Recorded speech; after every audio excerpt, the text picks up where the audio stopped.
بسم اللہ الرحمن الرحیم۔ سورۃ الرحمن مکمل ہو گئی تھی کل، اور اس کے آگے سورہ واقعہ ہے۔ سورت کا ترجمہ شروع کرنے سے پہلے آج انشاءاللہ تعالی اس سورت کی فضیلت میں جو نبی کریم علیہ الصلوۃ والسلام کے ارشادات ہیں ہم وہ پڑھیں گے۔ اس سورت کی فضیلت اور اس کی برکات نبی کریم علیہ السلام نے بیان فرمائی ہیں، وہ حدیث اب ان کا مطالعہ کریں گے۔ عن ابن مسعود رضی اللہ عنہ قال سمعت رسول اللہ صلی اللہ علیہ وسلم یقول من قرأ سورۃ الواقعات واقعات کل لیلۃ لم تصبہ فاقعۃ ابدا۔ حضرت ابن مسعود رضی اللہ تعالیٰ عنہ سے روایت ہے، یہ فرماتے ہیں کہ نبی کریم علیہ الصلوۃ والسلام نے ارشاد فرمایا کہ جو شخص ہر رات کو سورہ واقعہ پڑھ لے گا اس کو کبھی فاقہ نہیں آئے گا۔ یعنی غربت کو اور تنگ دستی کو دور کرنے کے لیے نبی کریم علیہ الصلوۃ والسلام نے نسخہ بتا دیا کہ سورۃ واقعہ رات کو پڑھ لیا کرو تو یہ جو تنگ دستی ہے یہ نہیں ہوگی۔ عن ابن عباس رضی اللہ عنہ، وہ ابن مسعود کی روایت تھی، یہ حضرت ابن عباس رضی اللہ تعالیٰ عنہ کی روایت ہے۔ قال، آپ نے فرمایا، قال رسول اللہ صلی اللہ علیہ وسلم من قرأ سورۃ الواقعہ کل لیلۃ لم تصبہ فاقۃ ابدا۔ انہوں نے بھی یہ ارشاد فرمایا کہ نبی کریم علیہ الصلوۃ والسلام سے میں نے بھی یہ سنا ہے کہ رات کے وقت جو سورت پڑھ لے گا وہ فاقے سے بچا رہے گا۔ اس کے بعد حضرت انس رضی اللہ تعالیٰ عنہ کی روایت ہے، انہوں نے بھی فرمایا کہ نبی کریم علیہ السلام نے ارشاد فرمایا سورۃ الواقعہ سورۃ الغنا۔ یہ جو سورۃ الواقعہ ہے یہ غنا کی صورت ہے، یعنی جس کو پڑھنے والا بندہ غنی ہو جاتا ہے۔ اور یہاں نبی کریم علیہ الصلوۃ والسلام کا حکم آ گیا۔ ایک ہوتا ہے کہ آپ نے صرف فضیلت بیان فرمائی، یہاں آپ نے حکم دے دیا ہے فقرؤوہا، اس کو پڑھا کرو۔ نبی کریم علیہ السلام نے صحابہ کو حکم دے دیا، امت کو حکم دے دیا کہ اس کو پڑھا کرو۔ وعلموہا اولادکم، اور اپنی اولاد کو بھی سکھایا کرو، خود بھی پڑھا کرو اور اپنی اولاد کو بھی سکھاؤ۔ اللہ۔ اور پیچھے جو ارشاد فرمایا کہ یہ دولت اور ثروت کی، پہلی حدیث میں یہ تھا کہ اس کو فاقے نہیں آئیں گے، اور اس حدیث میں یہ فرمایا ہے کہ یہ دولت کی صورت ہے، بندہ دولت مند بھی ہو سکتا ہے اس صورت کے پڑھنے سے۔ اگلی حدیث بھی حضرت انس رضی اللہ تعالیٰ سے روایت ہے، وہ بھی اسی کے طرح کا ارشاد ہے کہ عن انس رضی اللہ عنہ علموا نساءکم سورۃ الواقعہ،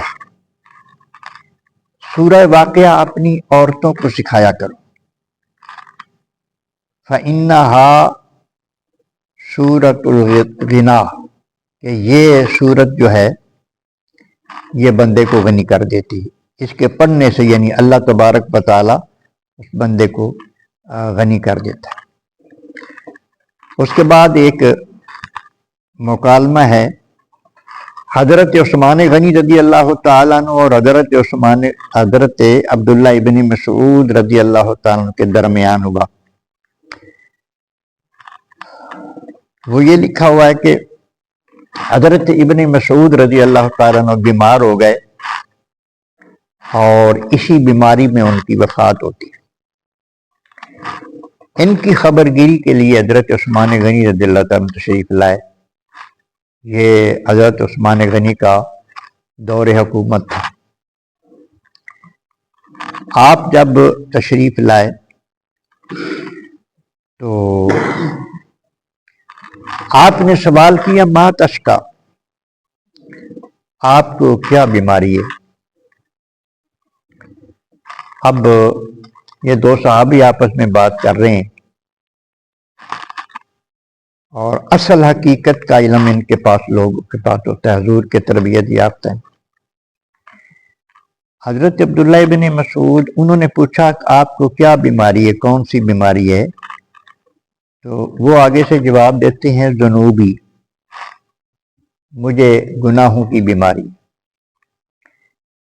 یعنی اللہ تبارک و تعالی بعض دفعہ جو بندے کی خطائیں ہوتی ہیں اس کے بدلے میں کوئی نہ کوئی بندے کو تکلیف ہوتی ہے، تو فرمایا مجھے گناہ کی بیماری۔ پھر حضرت عثمان غنی رضی اللہ عنہ نے ارشاد فرمایا ما تشتہی، آپ کی خواہش کیا ہے، کیا چاہتی ہیں آپ اس وقت؟ آپ کیونکہ آپ بہت زیادہ سخت علیل تھے، تو کہتے ہیں رحمت ربی، میں اپنے رب کی رحمت چاہتا ہوں، اس وقت میری یہ خواہش۔ پھر انہوں نے کہا کہ افلا ندعو لک طبیبا، اگر آپ کہیں تو میں آپ کے لیے کسی طبیب کو، معالج کو بنا لوں۔ تو وہ کہتے ہیں کہ طبیب نہیں تو مجھے بیمار کیا ہے، جس کے ہاتھ میں شفا ہے اسی نے بیماری دی ہے، شفا بھی وہ عطا کرے گا اگر چاہے گا۔ اس کے بعد آپ ارشاد فرماتے ہیں افلا نامرک بعطائک، میں حکم دوں کہ آپ کے لیے کچھ مال وظیفہ مقرر کر دیا جائے۔ تو انہوں نے ارشاد فرمایا کہ مجھے اس کی ضرورت نہیں۔ یہ لوگ اصل میں غنی ہوتے تھے، کچھ محسوس کیا حضرت عثمان غنی نے، تبھی تو یہ سوال کیا نا کہ آپ اگر چاہیں تو میں آپ کے لیے کچھ وظیفہ مقرر کر دوں، اس وقت آپ بیمار ہیں، ضروریات ہیں آپ کی۔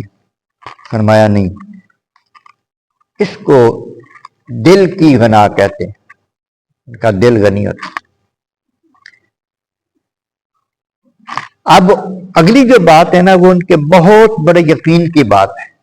صحابی رسول ہیں حضرت عبداللہ ابن مسعود، بہت ساری روایات ہیں آپ سے، بڑا نام ہے آپ کا حضرت عبداللہ ابن مسعود، بہت بڑے صحابہ میں سے بہت بڑے علماء میں ان کا شمار۔ آپ نے حضرت عثمان غنی نے پھر ارشاد فرمایا کہ بات یہ ہے کہ آپ کی بیٹیاں ہیں، ہو سکتا ہے بیٹا نہ ہو، پھر بیٹیوں کا ہی ذکر آیا ہے، آپ کی بیٹیاں ہیں اور آپ تو اب رخصت ہو رہے ہیں، نظر آ رہا ہے، آپ کے بعد ان کا کیا بنے گا؟ تو وہ جواب دیتے ہیں کہ امیر المومنین آپ کا گمان کیا ہے میری بیٹیوں کے بارے میں کہ یہ میرے بعد بھوکی مر جائیں گی؟ نہیں، ایسا نہیں ہوگا۔ یہ نہیں فرمایا کہ میں نے ان کے لیے فلاں جگہ پہ اتنے پیسے چھوڑے ہیں، بینک بیلنس ہے، فلاں جگہ ہے، یا انہوں نے ارشاد فرمایا کہ میں نے ان کو سورہ واقعہ سکھائی ہے، سورہ واقعہ پڑھنے کا حکم دے دیا ہے، اور میرے نبی نے فرمایا ہے کہ جو سورت واقعہ پڑھے گا اس کو فاقے نہیں آئیں گے، وہ کسی کا محتاج نہیں ہوگا، مطلب یہ کسی کا محتاج نہیں ہوگا، تو میری بیٹیاں یہ پڑھتی ہیں، لہذا ہمیں کسی بات کی حاجت نہیں ہے۔ یہ ہے یقین۔